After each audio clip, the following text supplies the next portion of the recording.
창세기 48장 1절로 22절입니다. 먼저 1절부터 7절의 말씀을 교독해보겠습니다. 이 일 후에 어떤 사람이 요셉에게 말하기를 네 아버지가 병들었다 하므로 그가 곧 두 아들 므낫세와 에브라임과 함께 이르니 어떤 사람이 야곱에게 말하되 내 아들 요셉이 내게 왔다 하니 이스라엘이 하나님을 칭찬하였다. 요셉에게 이르되 이전에 가나안 땅 루스에서 전능하신 하나님이 내게 나타나서 복을 주시며 내게 이르시되 내가 너를 생각하고 번성하게 하여 내게서 많은 백성이 나게 하고 내가 이 땅을 내 후손에게 주어 영원한 소유와 되게 하라 하셨노라. 내가 애굽으로 와서 네게 이르기 전에 애굽에서 네가 낳은 두 아들 에브라임과 므낫세는 내 것이라. 루벤과 시므온처럼 내 것이 될 것이요.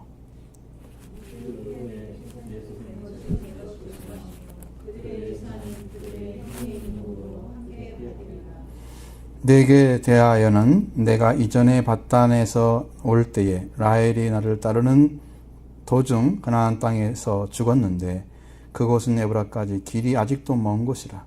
내가 거기서 그를 에브랏 길에 장사하였느니라. 에브랏은 곧 베들레헴이라. 아멘. 말씀드리겠습니다.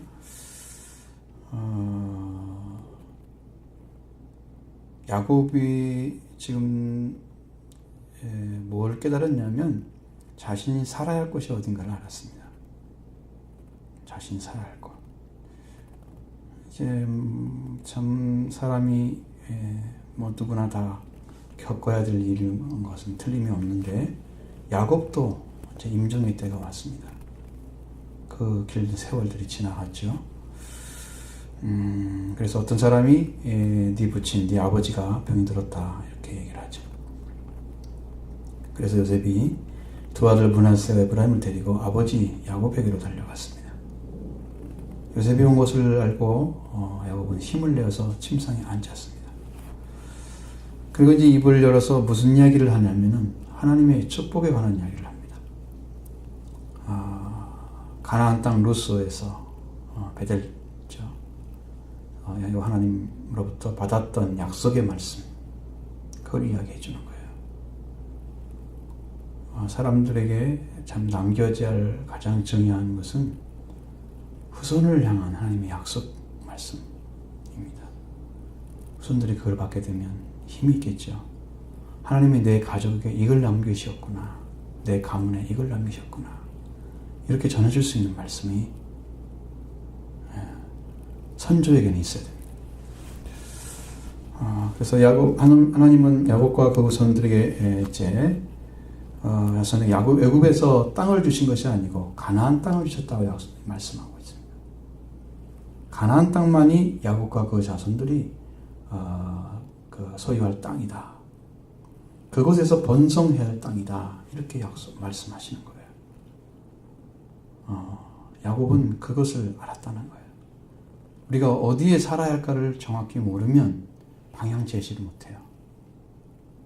근데 어디에 살아할지를 알게 되면 그것에게 희망을 주는 것입니다. 야곱이 애굽으로 내려오기 전에 이미 이제 태어난 요셉의 두 아들이 있습니다. 므낫세와 에브라임. 그것은 야곱의 자손이다 이렇게 인정합니다. 분명히 어머니가 다른 사람이잖아요. 어머니가 이집트 사람이잖아요.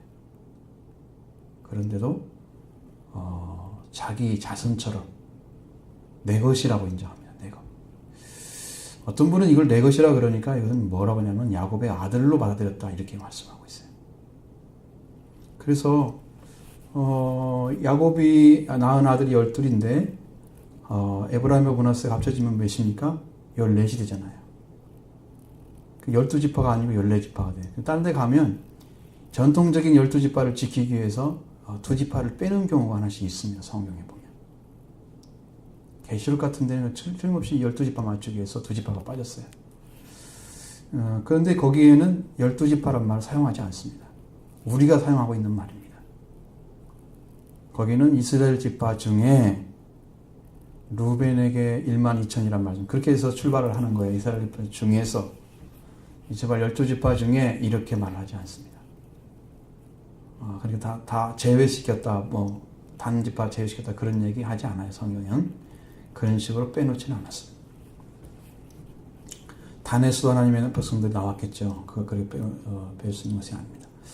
그래서 므낫세와 에브라임은 애굽 땅에 사는 자가 아니고 가나안 땅에 살아야 할 대상임을 가르쳐 주는 거예요. 나중에 나갈 때도 이들도 같이 이스라엘 백성이 돼서 나가는 거예요. 그러면 이스라엘 백성들의 지파가 몇 지파가 나가는 거예요? 14지파가 나가는 거예요. 14지파가. 그리고 그 뒤에 태어난 자식들은 요셉 개인의 자식이 된다 이렇게 말을 하는 겁니다. 그래서 그들이 가통을 이어가는데 개인의 것이 아니라 므낫세와 에브라임을 이름을 계승해야 된다. 그건 이브라임과 므낫세도 한 지파가 된다는 얘기예요. 그 후손들은 그 지파에 따르는 사람이 되는 거예요. 태어난 자식들은. 야곱은 이 약속의 땅에 대해서 굉장히 정확하게 알고 있고 또 그렇게 가르쳤습니다. 가나안 땅을 떠나서 애굽에 와서 아브라함의 자손에게 하나님께 약속하신 축복이 얼마나 큰가를 깊이 깨닫게 된 것입니다. 여러분, 후손이라는 존재는 선조에 의해서 그가 가져야 할 것들이 있게 되기 때문에 선조가 그것을 선점해서 하나님 주신 대로 받아 건너리지 않으면 후손에 줄 수 없는 거예요. 그러니까 여러분도 하나님 나라를 유산으로 줄 수 있는 사람이라면 그 후손은 축복된 자손들이에요. 그걸 누리면서 살았던 것을 본 사람들은 일생 동안 감동을 받고 살아요. 아, 우리 부모님은 이렇게 살았어. 하늘나라를 누리면서 하나님 나라가 뭔가를 부모님 있으면 알 수 있는 정도로 깊이 하나님 나라와 같이 살아가는 그 삶이 필요한 것입니다. 후손들에게. 우리가 자기 땅이 아닌 곳에서 거기에 살아가면서 거기에 주인 되려고 하는 그런 하긴 하지만 그렇게 살 수 없는 것이죠. 하나님이 주인 될 수 없는 땅, 이집트 땅으로 인도한 다음에 가나안 땅에 대한 그 축복이 얼마나 큰가를 야곱이 알게 된 것이에요. 하나님의 목적입니다. 그러니까 거기를 놓지 않아야 돼요. 이 지상에서 아브라함과 그 자손이 주인이 될 수 있는 땅은 하나님으로 말미암아 약속된 땅입니다. 가나안 땅밖에 없어요. 그들이 그것이 자기의 소유할 땅이었어요. 그들은 그게 상속할 땅입니다.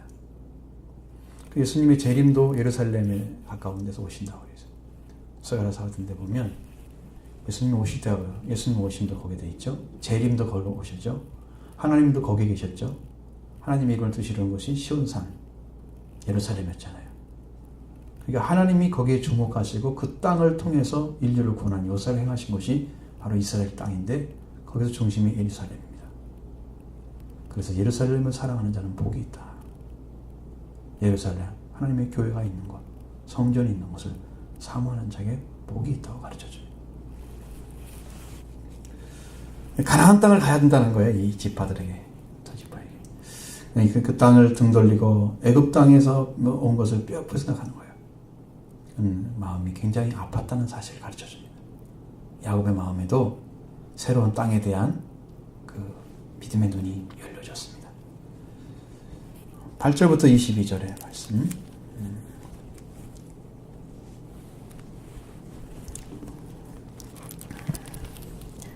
이스라엘이 요셉의 아들들을 보고 이르되 이들은 누구냐?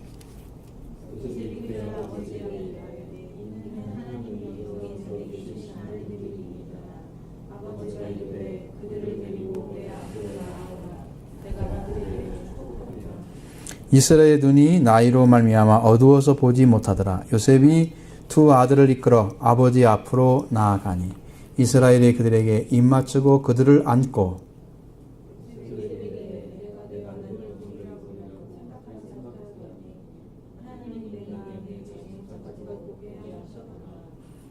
요셉이 아버지의 무릎 사이에 두 아들을 물러나게 하고 땅에 엎드려 절하고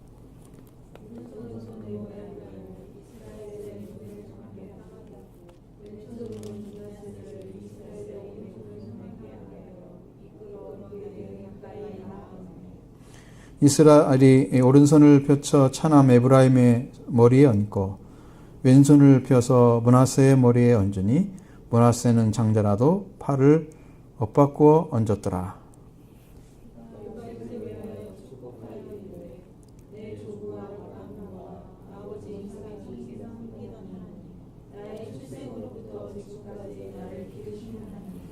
나를 물 환란에서 건지신 여호와의 사자께서 이 아들들에게 복을 주시오며 이들로 내 이름과 내 조상 아브라함과 이삭의 이름으로 칭하게 하시오며 이들이 세상에서 번식하게 하시기를 원하나이다.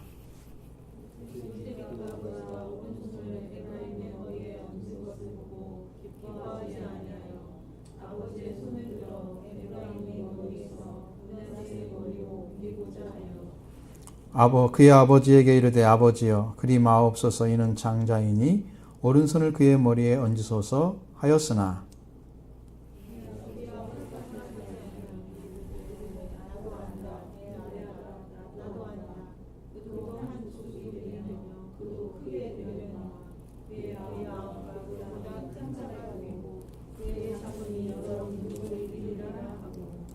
그날에 그들에게 축복하여 이르되 이스라엘이 너로 말미암아 축복하기를 하나님이 네게 에브라임 같고 므낫세 같게 하시리라 하며 에브라임을 므낫세보다 앞세웠더라. 이스라엘이 요셉에게도 이르되 나는 주구나 하나님이 너희와 함께 계시사 너희를 인도하여 너희 조상의 땅으로 돌아가게 하시리라. 같이 내가 네게 네 형제보다 세겜 땅을 더 주었더니 이는 네가 내 칼과 활로 아모리 족속의 손에서 빼앗은 것이니라. 아멘. 여러분 병이 들어서 지금 부모님을 좀 찾아갔잖아요. 어떤 병난처럼 보여지기도 하는데, 근데 이스라엘 백성의 전통은 그런 시간을 통해서 자손에게 축복을 주는 것입니다. 얼마나 귀한지 아시겠죠? 그것도 하나님의 이름으로 일컬어지는 축복, 조상의 하나님을 일컬어지는 축복을 내려줍니다. 참 이런 전통은 너무나 큰 축복이잖아요. 모든 사람들에게. 얼마나 귀에 온전하게 축복을 해주냐. 이제 거기에 온 내용들이 다 나와 있는데, 야곱은 요셉의 아들들을 보고 이들은 누구냐 이렇게 묻죠. 요셉은 이는 하나님 내게 주신 아들들입니다. 이렇게 대답합니다. 근데 설명이 뭐라고 되냐면 야곱은 눈이 어두워서 잘 볼 수가 없었다. 이렇게 이야기하고 있습니다. 잘 볼 수 없었다는 그 이야기는 손을 엇바꾸어 얹는 것이 정상인지 아닌지 파악하지 못하는 어떤 그런 말을 지금 하려고 하는 거예요. 지금 이 말을 미리 얘기한 것은 어두웠기 때문에 반대로 했을 것이다. 요셉이 데리고 나왔을 때는 정상적으로 왔는데 아버지는 그 반대로 축복을 해주는 거예요. 손을 만져서 엇바꾸어서. 근데 눈이 어두워서 그런 것이 아니라는 것을 여기서 이야기하고자 하는 것입니다. 그래서 두 아들을 요셉에게 이끌어가죠. 아버지에게 절을 하고 그들이 다 서게 만들었습니다. 야곱이 그 아들들을 축복하려 할 때 요셉은 에브라임을 아버지 이스라엘로 왼쪽에 됐고 므낫세를 오른쪽에 그를 향하게 만들었습니다. 그럼 이스라엘은 오른편을 펴서 동생 에브라임의 머리에 얹고 왼손을 펴서 므낫세의 머리에 얹었습니다. 에브라임에게 장자의 특권, 그 오른손으로 축복을 주시려고 하는 거예요. 눈이 잘 안 보였기 때문에 그런 줄 알고 요셉은 생각을 하죠. 먼저 자기가 축복의 말을 자기를 축복하는 그 이스라엘 말이 끝난 다음에 아버지 손을 들어서 에브라임에게서 므낫세 이제 머리로 이렇게 오른손을 옮기려고 합니다. 그런데 아버지는 허락지 않습니다. 나도 안다, 내 아들아. 나도 안다. 그도 한 족속이 되고 그도 크게 될 것이지만 그 아우가 그보다 더 큰 자가 돼서 그 자손 여러 민족을 이루리라. 이렇게 축복을 말해주는 것입니다. 이 말씀이 예언한 대로 됐습니다. 아버지 이스라엘이 예언한 대로 에브라임의 자손은 팔레스타인 북부 부족의 아주 머리가 되었습니다. 후에는 이스라엘 북왕국이 에브라임으로 불려지는 거예요. 여러분 보통 한 나라를 얘기할 때, 지칭할 때 그 나라의 또 다른 이름을 부르면은 그 나라를 대표하는 어떤 곳을 얘기하는 거거든요. 근데 에브라임 그랬을 때는 북왕국 이스라엘을 부르는 또 다른 이름이 됐어요. 그 정도로 하나님이 축복을 해준 거예요. 그걸 어떻게 알았을까요? 그것은 야곱이 봤기 때문입니다. 야곱이 그렇게 될 것을 봤습니다. 얼마나 놀라운 일인지 아시겠죠?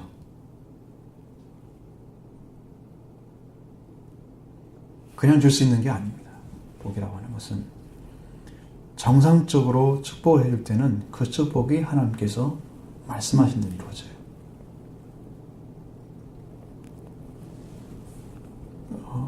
누구에게나 줄 수 있는 것도 아니고 누구나 할 수 있는 것도 아닙니다.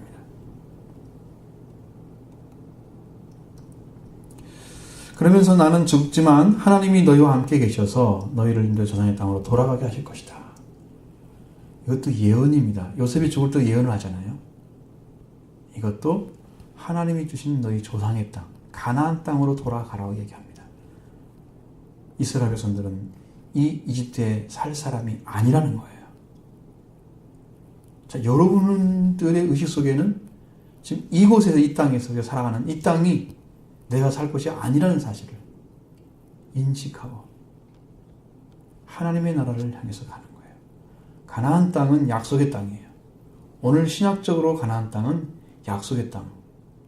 그래서 온유한 자는 복이 있나니 땅을 기업으로 받을 것이요.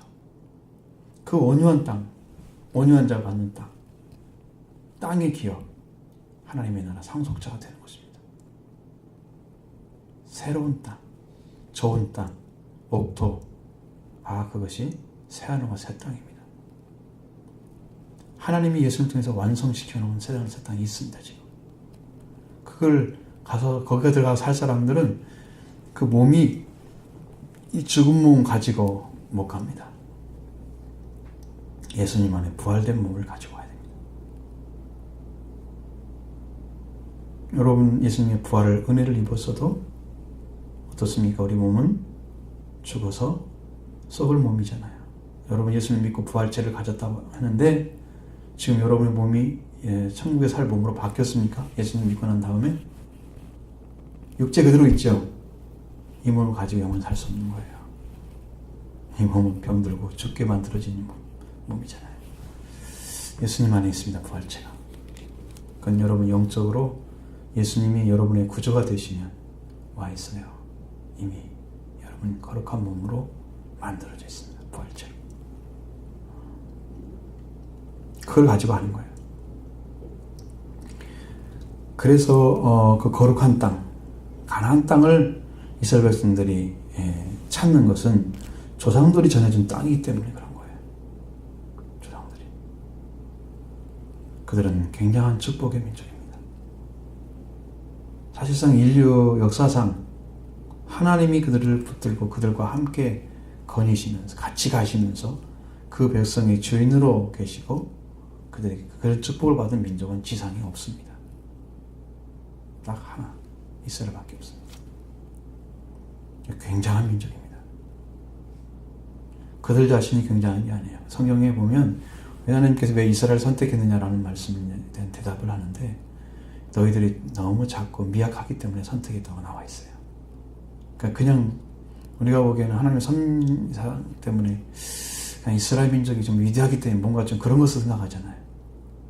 약하기 때문에 그들 들어 쓰신 것입니다. 죽음을 앞두고 있는 야곱은 아들들에게 뭘 전해줘야 되느냐. 하나님께서 반드시 가나안 땅으로 돌아가게 하실 것을 전해주는 거예요. 조상이 할 일을 하고 있는 것입니다. 지금 비록 땅에 지금 여기 살고 있지만 이집트에 살고 있지만 그 땅을 반드시 찾아야 된다 가르쳐줍니다. 애굽 땅에 자식들을 놓아둔 채로 세상을 떠나야만 되는 야곱의 입장에서 하나님 주신 그 가나안 땅 약속의 말씀에 대한 것들을 기억하면 도대체 거기에 살 수가 없어. 그것을 살라고 말할 수도 없어. 약속의 말씀이 있기 때문입니다.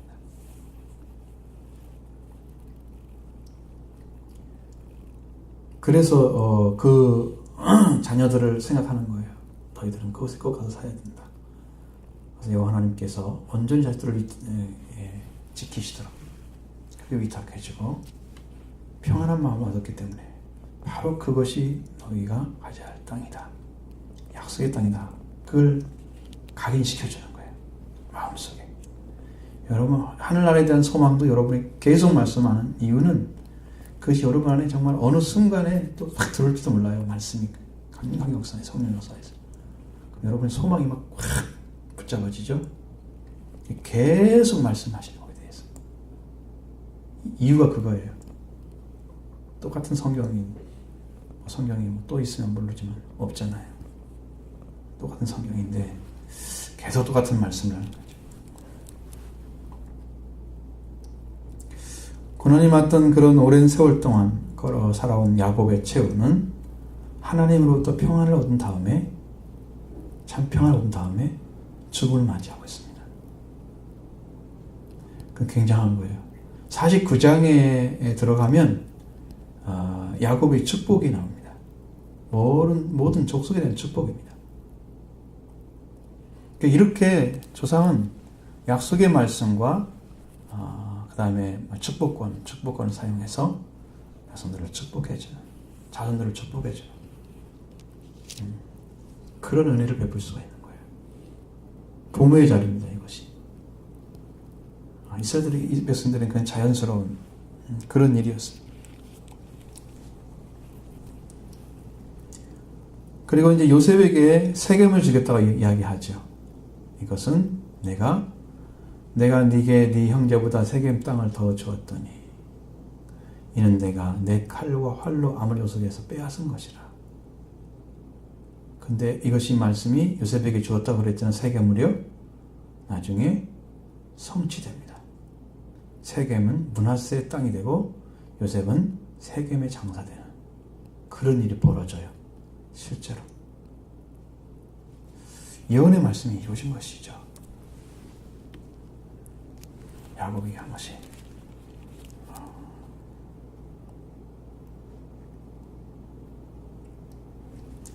그래서 48장은 이렇게 두 가지 내용으로 말씀하고 있는데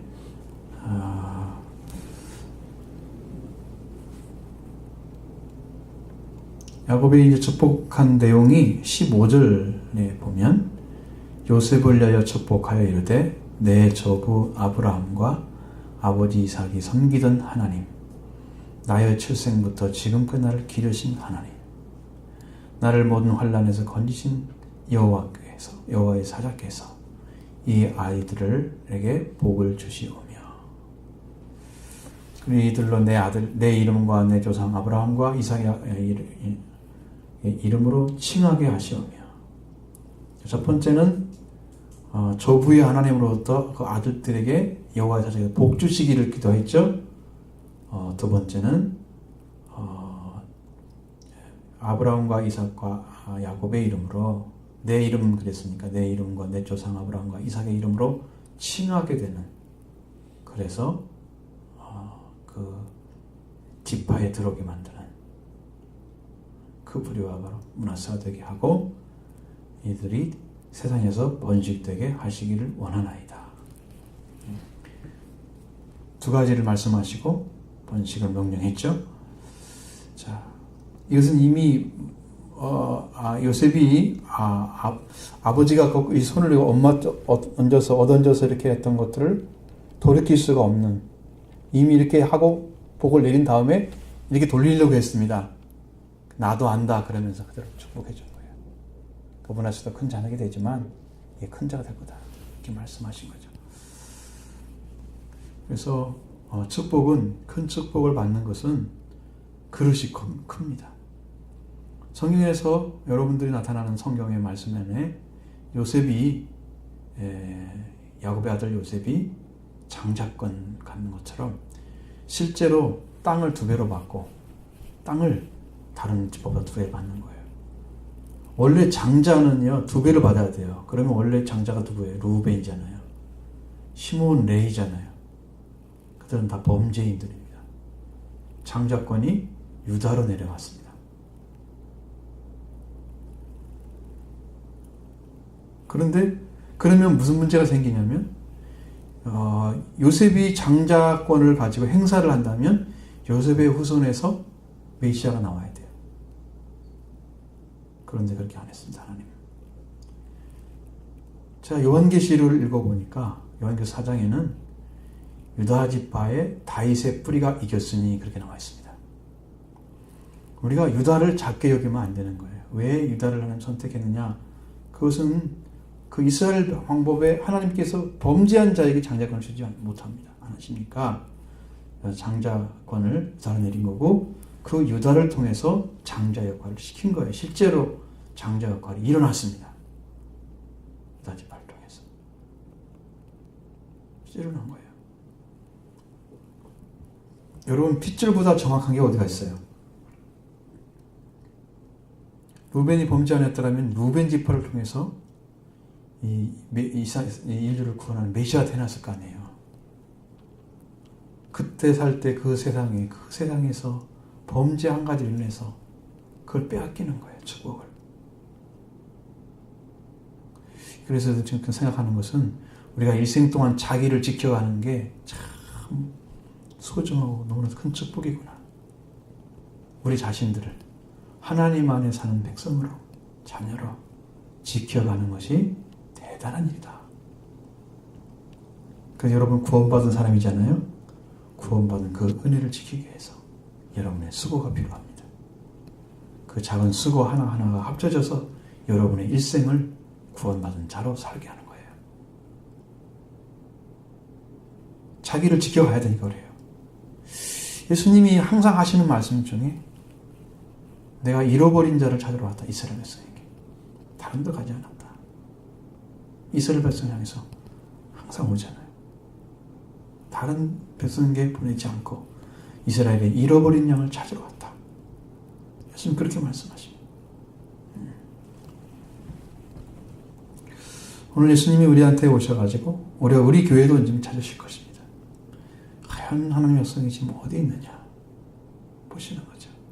여러분 마음을 돌이키시고 하나님의 소망을 거두시고 하나님은 빼앗는 자가 심노하는 자일 것이라. 빼앗는 자. 아주 강력하게 대시하셔서 여러분이 소유를 만드시기 바랍니다. 땅을 팔아서라도 만들어야 되고 성경은 소유를 팔아서 얻잖아요. 천국 때문에. 땅을 팔아서도 받아야 돼요.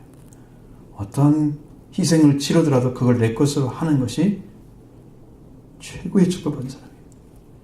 그러니까 많은 분들은 천국을 위해서 고통당하는 걸 보면은 저렇게 힘들게 어떻게 뭐하러 가느냐고 그렇게 편하게 신앙생활 하면서 가는 게 그렇게 안 주시는 분도 있어요. 제가 하나님 안에서 볼 때는 그렇게 되는 이유가 있는 것 같아요. 그분들은 영광이 큰 사람들이에요. 그러니까 고난이 많은 거예요. 힘들고 슬픈 일들을 많이 겪어요. 인생에. 그러면서 하나님의 더 큰 은혜를 사모하다가 또 은혜 받고 새로워지고 더 하나님과 온전한 관계가 만들어지는 그런 삶을 경험하더라고요.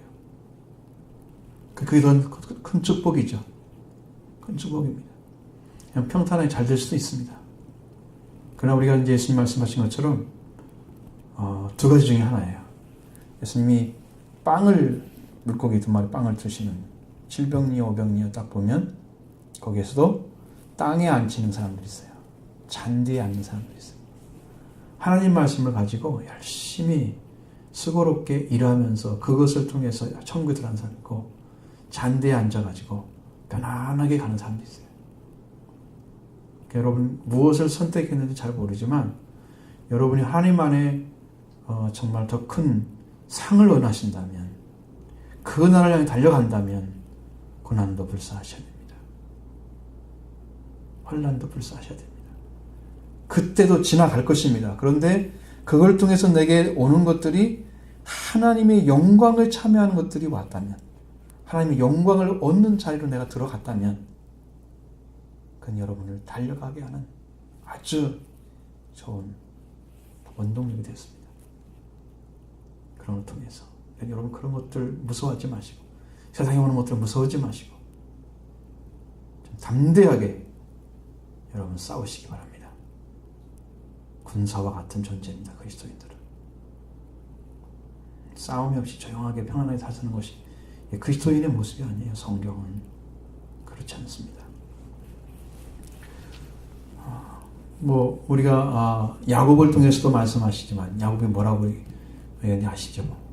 바로를 만났을 때 우리가 내 나이 얼마 안 되지만 130 그럼 나는 험악한 세월을 보냈습니다. 그렇게 고백하는 거예요. 그럼 뭐 때문에 험악한 세월이 됐을까요? 그의 일생이.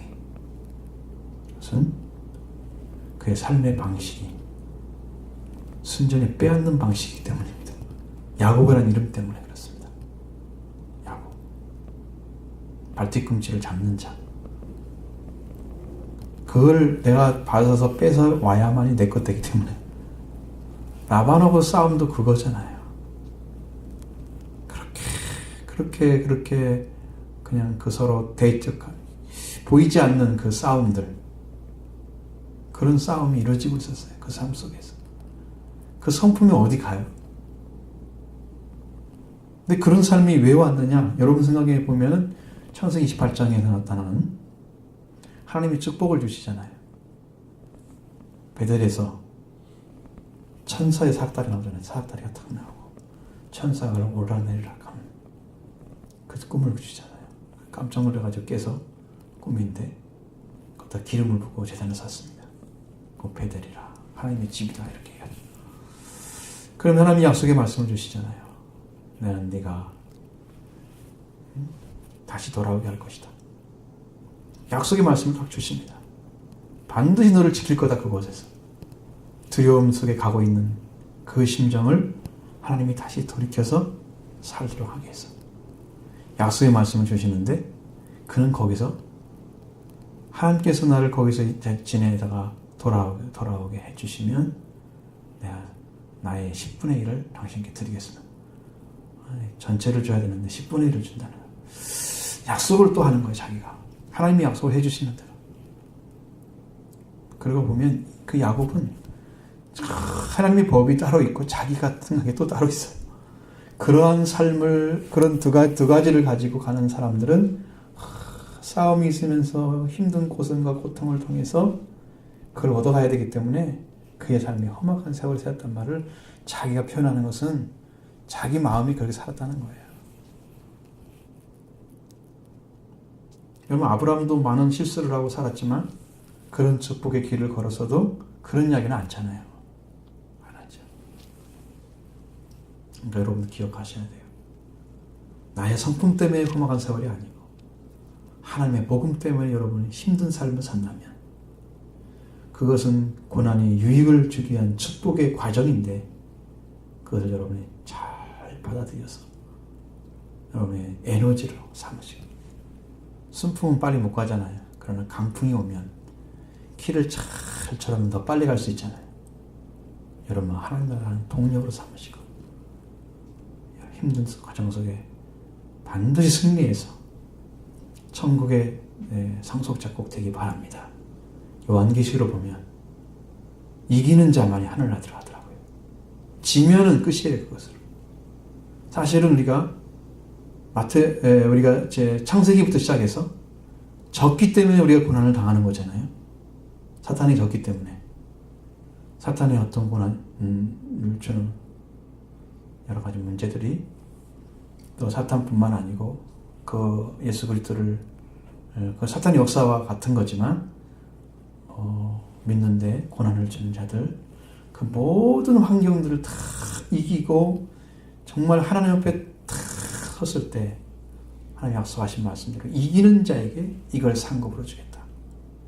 생명나무에 참여하게 해주겠다. 거룩한 성 예루살렘에 들어가게 해주겠다. 약속의 말씀이 다 있어요. 이기는 자에게 축복이 따로 있어요. 지면은 이미 졌는데 졌는데 이대로 살면 요즘 끝이에요. 성경은 이기는 자에게만 축복이 있다고 말씀하시네요.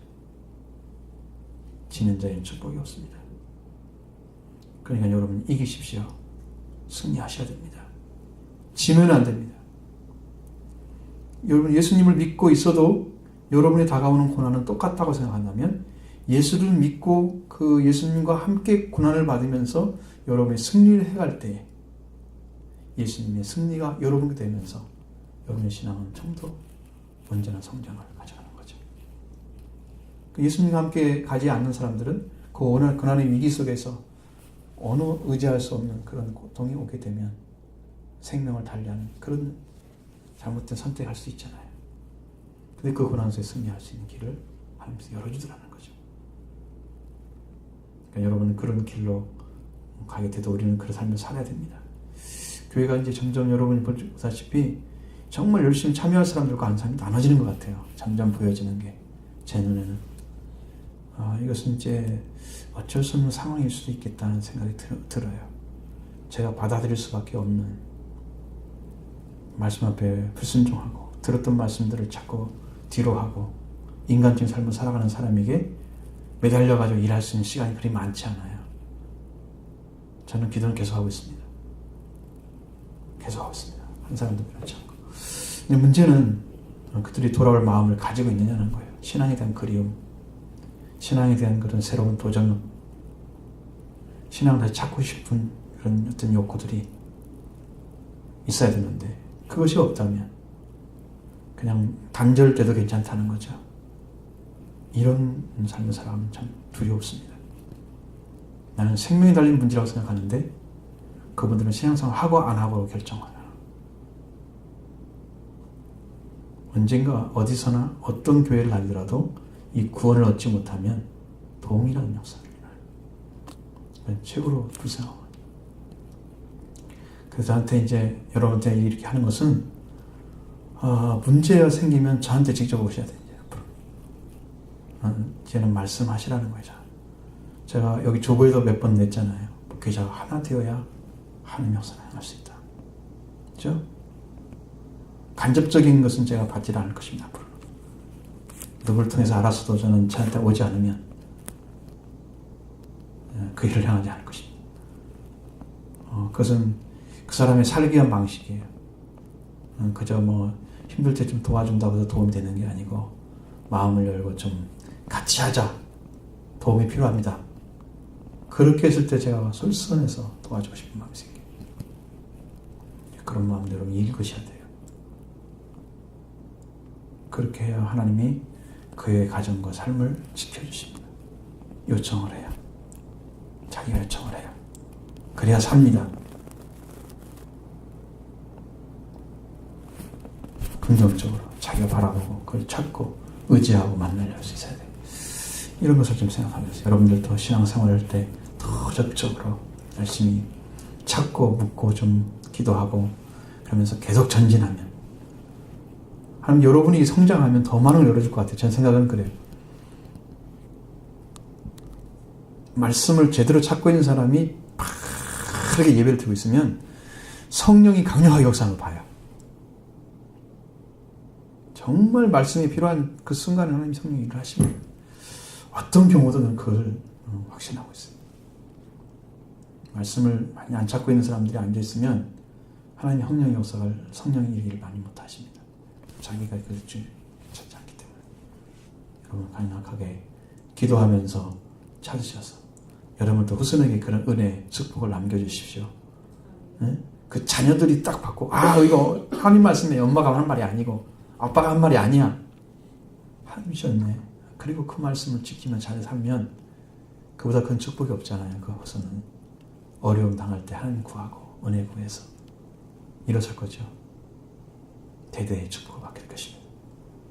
그걸 남겨주라는 거예요. 그렇죠?